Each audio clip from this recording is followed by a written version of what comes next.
السلام عليكم ورحمة الله وبركاته. أهلا بكم حبايبي في أكل هنية مع حلا. إن شاء الله تعجبكم وصفاتي. النهاردة هنعمل مع بعض نوع من أنواع الحلو اللي كلنا بنحبه وبنعشقه. هنعمل مع بعض الرز بلبن بقوام كريمي بطعم كريمي حلو. هنعمله في الفرن وهنقدمه بالطريقة العادية بتاعتنا بالمكسرات.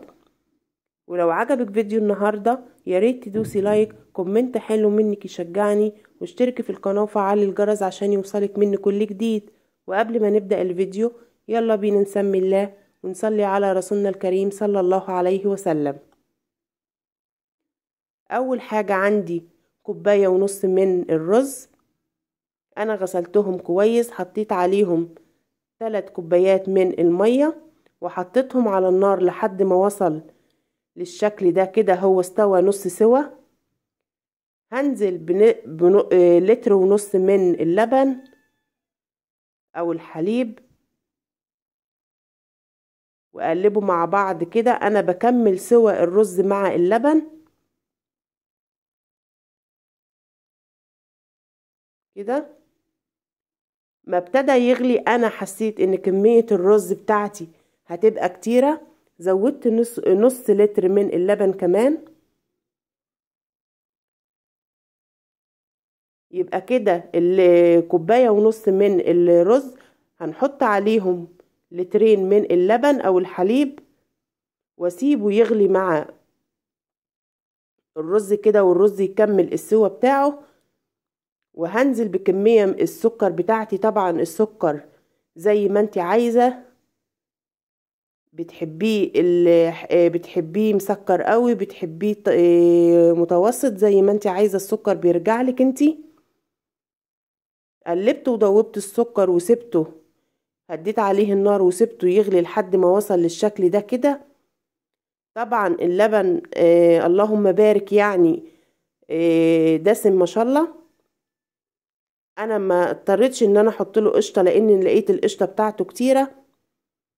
حطيت بس 4 معالق من الكريم شانتيه على الوش كده زي ما انتوا شايفين، وهبتدي ادوبهم مع الرز بلبن بالمضرب كده وافككه بالشكل ده. انتي لو عايزه تعمليه في طبق بره ولا حاجه تضربي الكريم شانتيه مع شويه من اللبن وتحطيهم مفيش مشكله. هفككه بالشكل ده واسيبه يغلي شويه مع الكريم شانتيه. القوام اللي انتوا شايفينه ده الرز بلبن انا هحط له 3 معالق من النشا. الكميه دي حطيت لها 3 معالق من النشا، دوبتهم في نص كوبايه من الحليب. وهتبقى ايدي في الرز بلبن على طول اقلبه كده لحد ما الرز بلبن بتاعي بيغلي ويوصل للقوام اللي انتوا شايفينه ده. اخر حاجه هحطها له هحط الفانيليا واقلبه تقلبتين كده مع غلوتين، وبعد كده بطفي عليه ويبقى كده جاهز عندي ان انا احطه في الكاسات بتاعتي واحطه في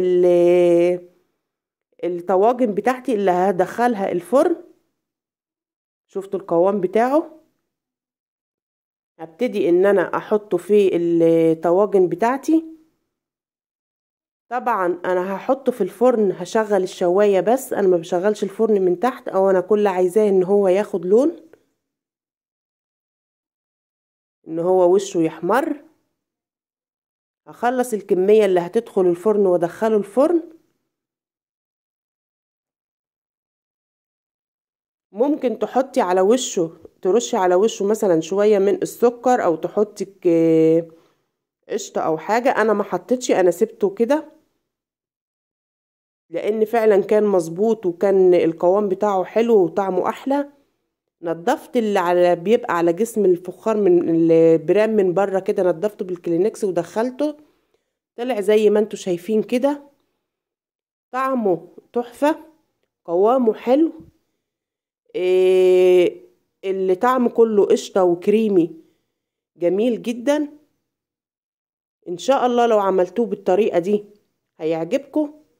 ولو عجبك الفيديو ما تنسوش تدعموني وتشجعوني، ولايك للفيديو واشتركوا في القناة وفعلوا الجرس عشان يوصل لكم مني كل جديد.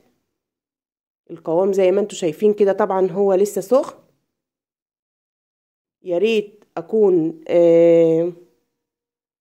يكون فيديو النهاردة عجبكم، وألف هنا على قلبكم إن شاء الله.